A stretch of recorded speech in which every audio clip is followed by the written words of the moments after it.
Welcome to the outrageously popular Christian Theologist channel, where reason and sound exegesis are used to highlight faulty doctrine and practice in the contemporary English-speaking church. The title of this video is Abortion and Proverbs 24:11. In this video, I'm going to show that it is exegetically unsound to suggest that the text of Proverbs 24:11 is referring to abortion. After I give you this verse today, there is no walking away from this. I want to forewarn you. When you read this verse, that's it. You have no other choice as a Christian but to be in or to walk in indifference. Now, we're not all necessarily called to stand outside of abortion all the time. But we are all called to obey this verse. The reason for doing this video is to counter the recent spate of pastors who misuse Proverbs 24:11 and 12 to guilt their congregations into joining the anti-abortion crusade. You don't save one baby from abortion by being pro-life in your heart. Don't kid yourselves. No babies are saved because you're pro-life in your heart. Because we talk about being pro-life in our Christian ghetto, with our Christian friends, in our Christian bubble, because we talk about abortion there, that will not save a single baby. By obligating their flocks to a false commandment of God in this way, these pastors are laying heavy burdens, too hard to bear, on their members' shoulders. Proverbs 24, verse 11. Here's what it says. Rescue those who are being taken away to death. Hold back those who are stumbling to the slaughter. If you say, behold, we did not know this. Does not he who weighs the heart perceive it? Does not he who keeps watch over your soul know it? And will he not repay man according to his work? They're also running the risk of undermining their reputations as sound Christian leaders, which can only succeed in bringing the entire movement into shame and disrepute. And if you say to God, well, hey, I didn't know. What's God's answer? He knows that you know. Love your neighbor as you love yourself.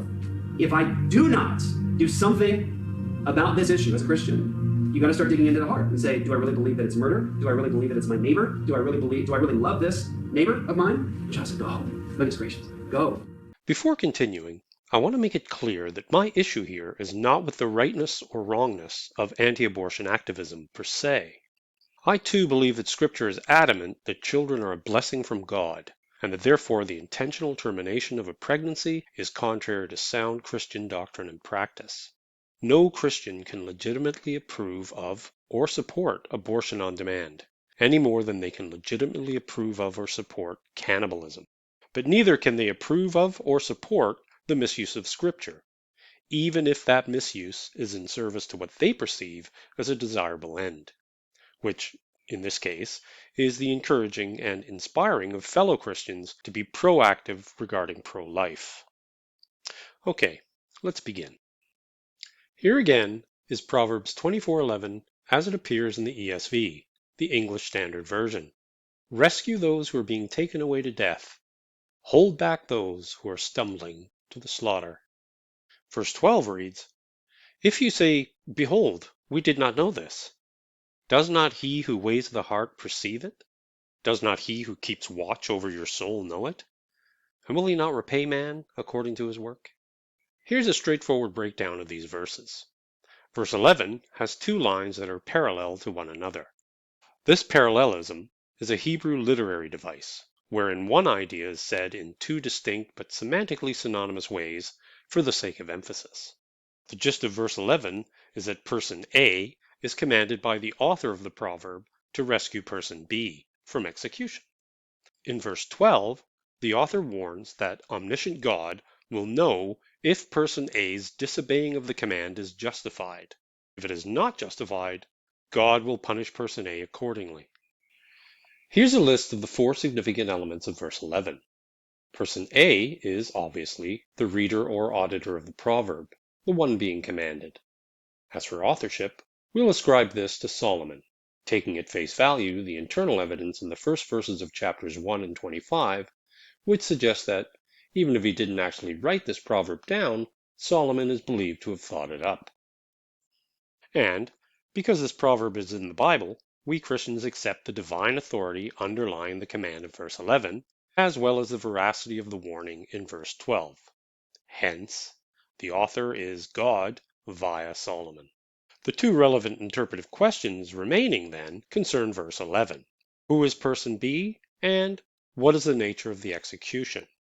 The pro-life application of this verse would have us believe that the answers are unborn babies and abortion, respectively.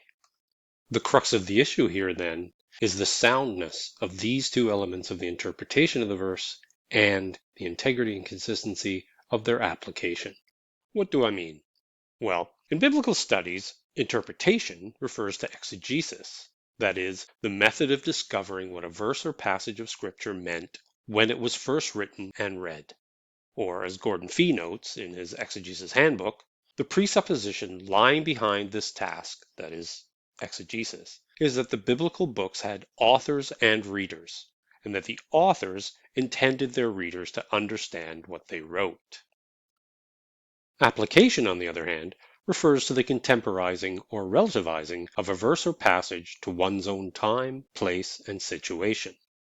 As Judah Golden puts it when speaking of Jewish midrashic teaching, to contemporize is so to describe or treat biblical personalities and events as to make recognizable the immediate relevance of what would otherwise be regarded as only archaic.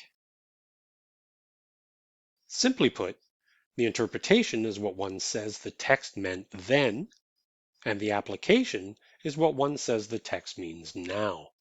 Or, if you prefer it even simpler than that, the interpretation is the what so, and the application is the so what. With that, we can see that logically, the legitimacy of the application depends first on the soundness of the interpretation, and secondly, on the consistency to which the relationships between the significant elements in the interpretation have been maintained. Okay, now let's see if the pro-lifer's interpretation is sound and whether their application is consistent. We can use the interpretation and application on the Way Ministries website as a typical example. The first paragraph here is their interpretation, the result of their exegesis. They say that the verse is a general statement, that there are no specifics given, nor any explanatory illustrations. The reason for this, they say, is so that we will not limit the ones to be saved to one group of humans and try to leave out another group, that this command applies to all people. The second paragraph is the application that they derive from their exegetical conclusions. In full, this reads, if a group of humans is being taken away to death that ought not to be taken away to death, the people who fear God in the vicinity ought to try to rescue them. What is being commanded is some kind of intervention from us when we become aware of neighbors being killed that ought not to be killed. Notice that their interpretation generalizes the character of person B and the means and manner of the execution. That is, it erases any literary, historical, or cultural context regarding them. They do this in order to universalize them both in the application. That is, to contemporize the ones being led to death to all people, including unborn babies, in all times and all places, and the type of execution to any means and any manner, including, of course, abortion. Now notice that they did not generalize the character of person A in the interpretation, nor universalize his character in the application. In both, he remains any person who fears God, meaning, presumably, a covenanted person, that is, an Israelite in the interpretation and a Christian in the application. This handling of the significant elements of the text and their relationships to one another differently indicates a fault in their interpretation, which always leads to inconsistent application. So let's take a closer look at their interpretation. With regards to person B, they say that there are no specifics given regarding his character. So the command is to rescue any human being. Okay, but for what it's worth, there's nothing specific that limits person A to those who fear God either. Would consistency not suggest then that, all things being equal, if the person being rescued is generic, the person doing the rescuing is also generic? And if the one to be rescued is universal in application, shouldn't the one required to do the rescuing today be universal also? If yes, then that means that the commandment in verse 11 now has the same universal authority as those commands in the Decalogue, that is, the Ten Commandments, and must now be obeyed by all human beings, not just Christians. While that might seem fine at first, when we're talking about Proverbs, it is actually a very troubling conclusion to come to. As Ted Hildebrandt's caution in the Dictionary of the Old Testament tells us, the authority of the genre, meaning Proverbs, is not uniform and flat, but rather variegated and contoured. Therefore, a wise interpreter must avoid universalizing and dogmatizing a particular proverbial saying. Even with that, however, there are plenty of indicators in verse 11 that do restrict the character of person B, so it's not quite as general as the interpreters of Lifeway would have us believe. For any discerning reader, the language of verse 11 strongly suggests that person B is someone past the age of reason, or at least is able to walk, and is therefore big enough to require being dragged. Unsurprisingly, these restrictions in the language also preclude, ipso facto, the possibility that the execution is referring to abortion. The first of these indicators is the Hebrew nasal, the word translated rescue. The UBS Translator's Handbook on Proverbs tells us that, in this context, it may refer to ransoming prisoners of war or to taking legal action to set people free who have been unjustly condemned in the courts, someone who is about to be executed unjustly. The same handbook tells us that some commentators believe the language used to describe those being taken away and those stumbling refers to the way these people are walking or being dragged. Hence the translations, such as the NRSV's taken away with staggering, the NIV's led away with staggering, and the Net Bible's taken away with slipping. Similarly, D.A. Garrett in the NAC Commentary on Proverbs offers two possibilities to answer the question, who are the ones staggering toward death whom the reader is charged to rescue? A. Literal prisoners who have been, presumably wrongfully, condemned to die, and B. Along more spiritual lines, people stumbling toward death because of their moral and spiritual blindness.